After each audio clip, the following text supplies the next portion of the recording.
Hello, friends. This is Dave Hurwitz, executive editor at ClassicsToday.com, here with the best, and I mean the best, versions of Carl Nielsen's Symphony Number 5, one of only two of his six symphonies that does not have a nickname. Nor does it need one, because what happens in it is so overwhelmingly clear that it doesn't need one. I mean, the other ones don't need them either. They're fanciful, but this piece is really quite the shattering, unbelievable 20th century symphonic masterpiece. It truly, truly is. It has its own completely unique, totally organic form that no other piece in musical history quite duplicates. It's really that extraordinary. And I think there are a few sort of tricks that you have to keep in mind when listening to it that will help you navigate where it's going. Because one of the things that fascinates me about music is that people always miss the obvious. They want the music to do what they think it's supposed to be doing rather than what it actually does. And this symphony is a case in point. It really, really is. I just love watching people talk about it with complete disregard for how the music is actually taking shape. So I want to just talk you through the first couple of movements. I don't have to play examples. It's totally clear what's happening as it happens.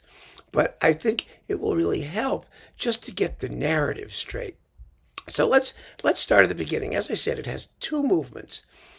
The first movement has two completely separate parts that are barely joined. They're continuous, but they're quite different from one another. And the second movement has four parts. And each of these movements, like I said, it generates itself as it goes. So let's start with the first movement. What happens in the first movement is very simple. There are basically three moods or types of motion or movement or energy. The first is what the composer referred to basically as a vegetative state. It's dreamy, it's static, it doesn't want to go anywhere or do anything. And it gets poked at as the music goes on. The music seems to be trying to get it moving or get something to happen, and nothing does. It continuously lapses into this sort of torpor, which is, it's very beautiful torpor, I must say. I mean, it has this mellow and lazy. It's just so clear what it's doing. And when the music is poking at it, it pokes. It pokes with repeated notes. It goes da da da da da da da da da. It's like, come on, get up, poke, poke, poke, poke. It's fascinating. Okay. Then there are hostile forces, malevolent energy. And the malevolent energy is represented by, first of all, the percussion, timpani going bum, bum, bum, bum, bum, and it's a march. And a snare drum going yum ba da bum bum, yum ba da bum bum, with suspended cymbal and triangle rolls behind it, and occasionally pops on a tambourine, and it's extremely militaristic.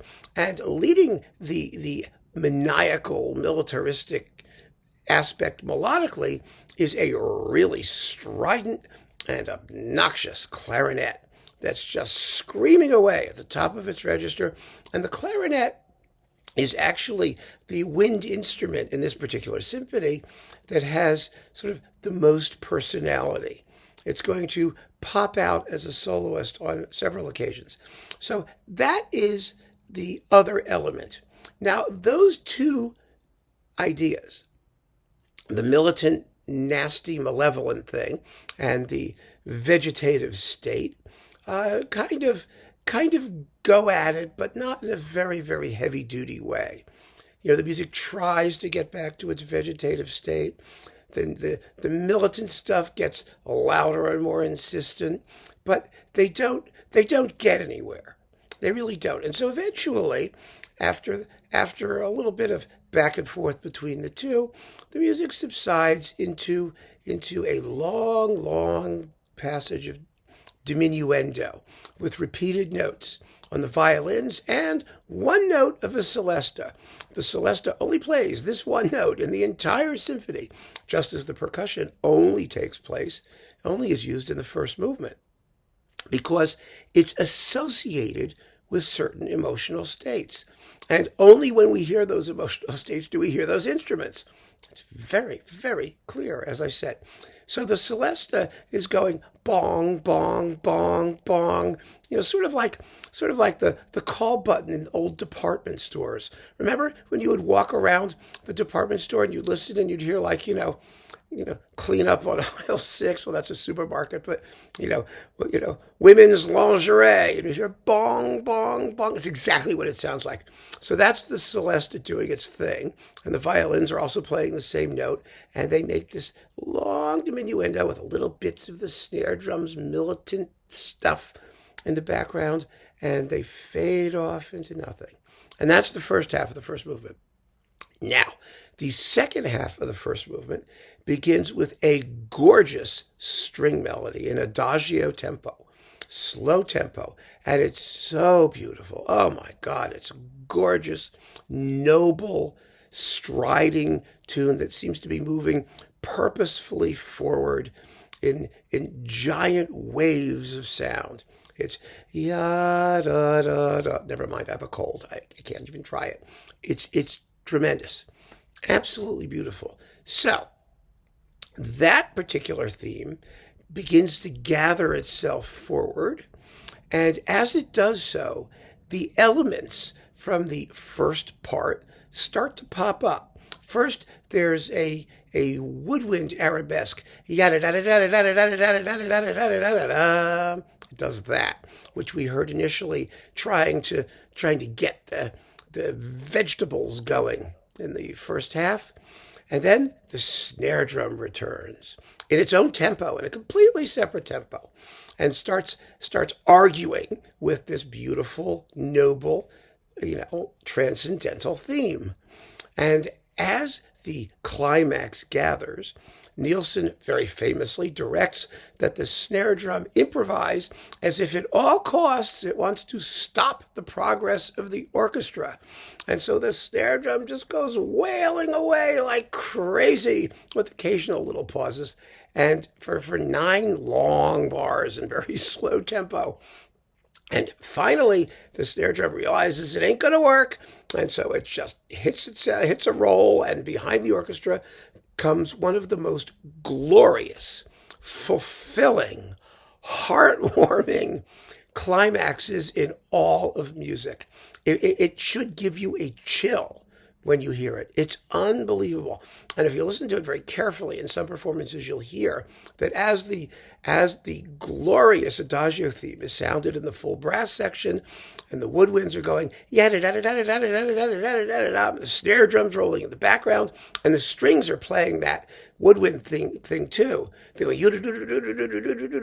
it's just thrilling. Absolutely thrilling. It reaches this enormous final chord, and a long diminuendo ensues, in which the snare drum starts to, do its bump, ba-da-da-dum, bump, bump thing again, very softly in the background. And then there's a coda. Now, the coda is just a long, sustained string chord with a wistful clarinet solo, based on that woodwind arabesque that I just told you about, like that. And then off stage, the snare drum marches away. Yum ba bum bum, yum ba bum bum, bum ba bum, yum ba bum bum, and a big long diminuendo, which you can repeat ad lib as long as you want until it's completely inaudible. And then the clarinet with one last lyrical bit of its own arabesque brings the first movement to an end. Now, the complicated thing about this first movement is that a lot of people, I've seen so many people talk about how, it represents the triumph of good forces over bad forces or some sort of simplistic thing. It isn't. It doesn't do anything like that, because what's the snare drum doing on the other side of the climax? Yeah, it marches away in a diminuendo, but it hasn't given up. It certainly sounds perfectly vibrant and zippy to me. Its rhythm is intact. It hasn't admitted defeat. What is really happening, and you've got to remember, there are two movements. And for those who find the first movement overwhelming and the second movement underwhelming, one of the reasons for that is because there is a superfluous programmatic meaning attached to this first movement, in which good vanquishes evil. Well, if evil is vanquished and good is triumphant, what do you need the second movement for? But you do need the second movement. And the reason you need the second movement is because what really happens in the first movement is that there is no victor. None whatsoever. What Nielsen is telling us and shows us, and what the music clearly is saying, I mean, if you just let it be itself and listen to what's happening with the remainder of the snare drum and the woodwind arabesque on the other side of that big climax, is that what Nielsen is saying is that neither of these forces is victorious. They balance. They balance each other equally, and neither of them emerges victorious. The climax is fabulous. It's fantastically glorious and happy, and we're thrilled that it happens. But it doesn't mean it's the end. It's a midway stage. It's the establishment of the principle that there is a malevolent force and a noble and positive force, but at least as presented in this first movement, it's not the last word. Neither one of them has fought its way to an unambiguous victory. So keep that in mind when you listen to the first movement, and I think you'll find that the whole symphony just falls into place miraculously. Now, the second movement is a little bit shorter than the first movement normally, and like I said, it has 4 sections, a really big motoric sort of exposition type thing, with really wonderful themes. Da da da da da da da da da da. It's in 3/4, and it just has real swing to it, because Nielsen's music always does. Nielsen is the apostle of symphonic energy.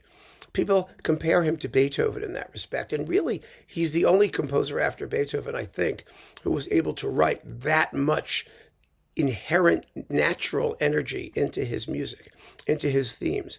And he usually doesn't start with like slow introductions or equivocation. He just bang, off he goes. And that's what happens in this finale. Now, the opening section is full of all kinds of motion and activity, but it's a little bit unfocused in the sense that you don't quite know where it's going. It rises to climaxes, it comes down, it gets to more of them and other ones. And, there's lots of that crazy string writing that Nielsen tries to torment his string sections with when they're going, yeah, and you'll hear all the tunes. They're marvelous. Da da dum, ya da da da da da da da da. It's great stuff. Okay, so that dies down. Now, following this exposition, there is two developmental episodes, and both of them are fugues, a fast fugue and a slow fugue. Now, the fast fugue is similar to the malevolent music in the first movement. It's kind of evil, and it's very, very quick and very, very nasty. And it has a very catchy tune. It's dum dum ba bum ba bum ba bum ba da da da da da da da da, like that. And it also features our friend, the nasty malevolent clarinet, gibbering away like some sort of maniacal cackling, creature of some kind. It's just fantastic and incredibly difficult to play. It really is. And this fugue rises to this huge climax that gets absolutely nowhere. Because like everything in the symphony, when you have the forces of malevolence or sort of what you might call misdirected or undirected energy, it eventually self-destructs. And the whole thing self-destructs. It's exciting as hell when it does, and dies down. And then the second fugue begins. Now, the second fugue is based on the opening theme of the whole movement. It's exactly the same tune. Da, da, da, da, only very slow instead of very quick. And this fugue is the equivalent, in contrapuntal terms, of the more noble or forward-looking character of the music in the first movement. A little bit similar in that respect. And it very calmly and with incredibly sort of systematic logic. I mean, you hear the logic. It's very beautiful expressively. It's passionate. It rises and becomes increasingly passionate. And as it becomes increasingly passionate, we begin to hear elements from the first theme. And at the climax of it, boom, in comes the opening theme from the movement.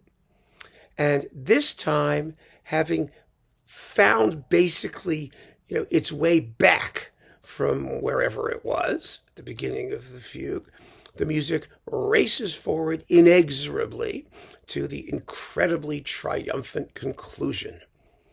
And it's just, it's one of the most thrilling endings in all of symphonic music. Notice particularly in this section, remember I talked to you about the Celesta doing the doorbell thing? Nielsen is big on repeated notes in transition. And the reason he does these repeated notes, he does it before the first fugue and the second movement too. Just chat, chat, chat, chat, chat, chat, chat, chat, up, up, up, up, up, up, up. When he's doing that, what he's telling us is that he's shooting for a specific tonal area by emphasizing either the tone itself or one that's very, very closely related to it. So when it finally drops into the area he wants to go, it sounds like that's where it belongs. I mean, that's what lies behind that strategy. It's a very, very interesting technique because Nielsen's transitions are not classical transitions. They're not motion music in the traditional sense. And the reason is because the themes themselves are motion music. They're engines, they're motors of movement. And so when he's making a transition, as often as not, he's creating uncertainty. And it's like you see something on the horizon and you get closer and closer and closer to it until finally you arrive. And that's what happens at the end of this whole symphony as well. The repeated note transition from before the first fugue is now repeated loudly, and it's fascinating brass writing. The brass are going yum bum bum bum bum bum octaves. They're jumping in octaves, and it's like the music is in a cage. It's being caged in by the brass and trying to break out, and it does so with a bunch of bangs on the timpani. It goes and then the trumpets go very similar to that arabesque in the first movement. Again, a little bit of relationship there. And eventually the brass break free. They break free of this sort of tonal straitjacket they're in so that they can blast their way onto the final pages in unalloyed triumph.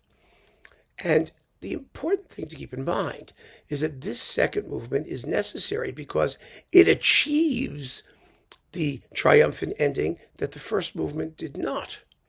The first movement was too well balanced between opposing forces.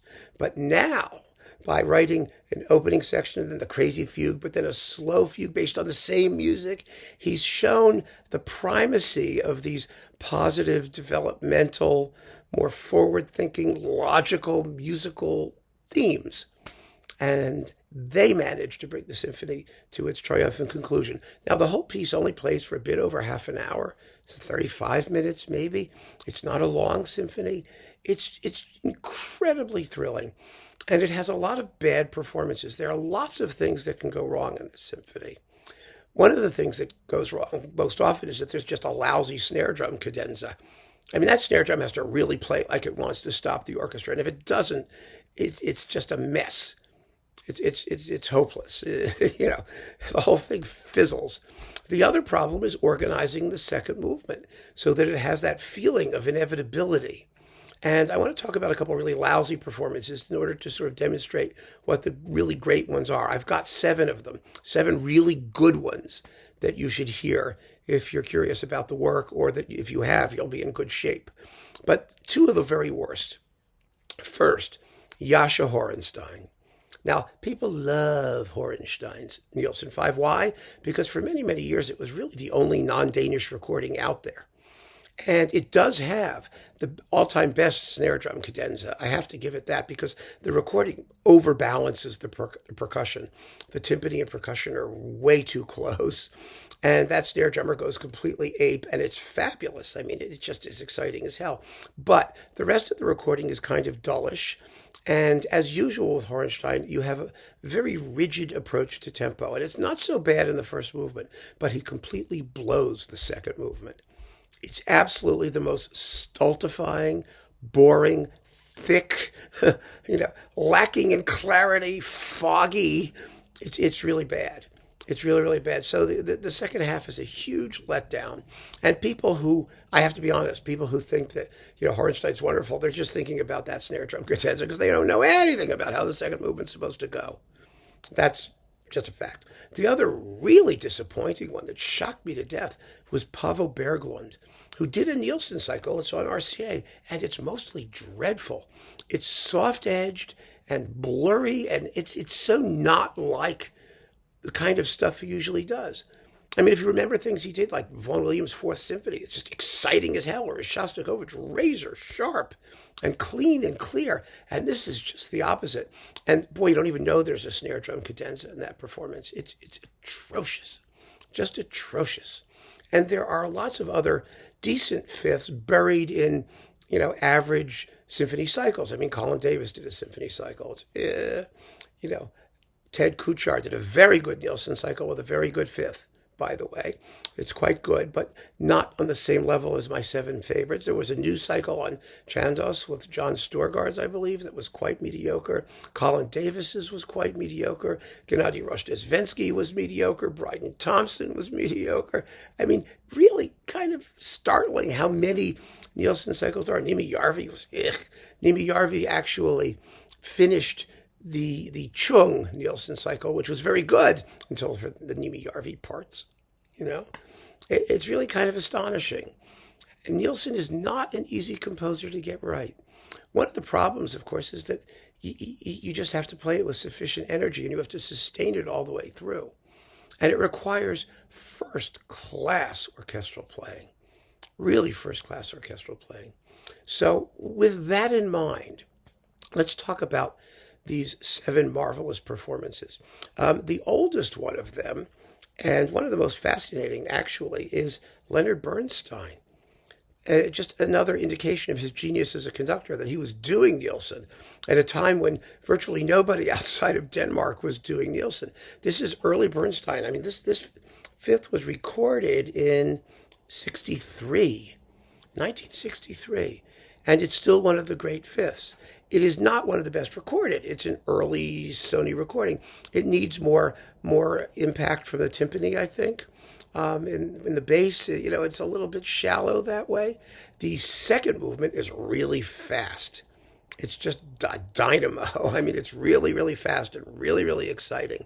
But it's a thrilling performance. It's held up extremely well, and it's unquestionably one of the great ones.